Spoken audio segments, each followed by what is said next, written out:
తుపాను ప్రభావంతో ఉమ్మడి నల్గొండ జిల్లాలో భారీగా వర్షం కురిసింది. వాగులు వంకలు పొంగి పొర్లుతున్నాయి. పలుచోట్ల రాకపోకలకు తీవ్ర అంతరాయం ఏర్పడింది. పంట పొలాల్లో వరద నిలవడంతో దెబ్బతిన్నాయి. జలదిగ్బంధంలో చిక్కుకున్న కొమ్మేపల్లి గురుకుల పాఠశాల విద్యార్థులను అధికారులు రెస్క్యూ చేసి సురక్షిత ప్రాంతానికి తరలించారు. ఉమ్మడి నల్గొండ జిల్లా వ్యాప్తంగా భారీగా వర్షాలు కురిశాయి. తుఫాన్ కారణంగా జిల్లాలో చందంపేట, డిండి మండలాల్లో అత్యధికంగా వర్షం కురిసింది. మర్రిగూడెం, నాంపల్లి, చుండూరు మండలాల్లో ఎడతెరిపి లేకుండా వర్షం కురియటంతో వరి పంట దెబ్బతింది. లోతట్టు ప్రాంతాలు జలమయమయ్యాయి. చుండూరు, నాంపల్లి మధ్య శేషలేటి వాగు ఉధృతంగా ప్రవహించడంతో రాకపోకలు నిలిచిపోయాయి.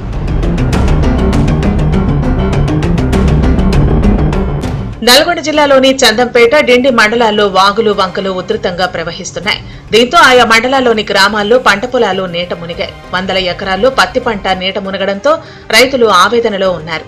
జిల్లాలోని తెల్దేవరిపల్లి, మన్నేవారిపల్లి, ఎర్రారం, బొల్లారం, కందుకూరులోని వాగులు ఉధృతంగా ప్రవహిస్తున్నాయి. దీంతో సమీప గ్రామాల మధ్యన రాకపోకలు నిలిచిపోయాయి. గుర్రంపోడు మండలంలోని పలు ఐకేపీ కేంద్రాలను కలెక్టర్ త్రిపాఠి, ఎస్పీ శరత్ పవార్ పరిశీలించారు. దేవరకొండ మండలంలోని కొమ్మేపల్లి గురుకుల పాఠశాల సమీపంలో నీరు నిలిచిపోవడంతో పాఠశాలను పరిశీలించారు.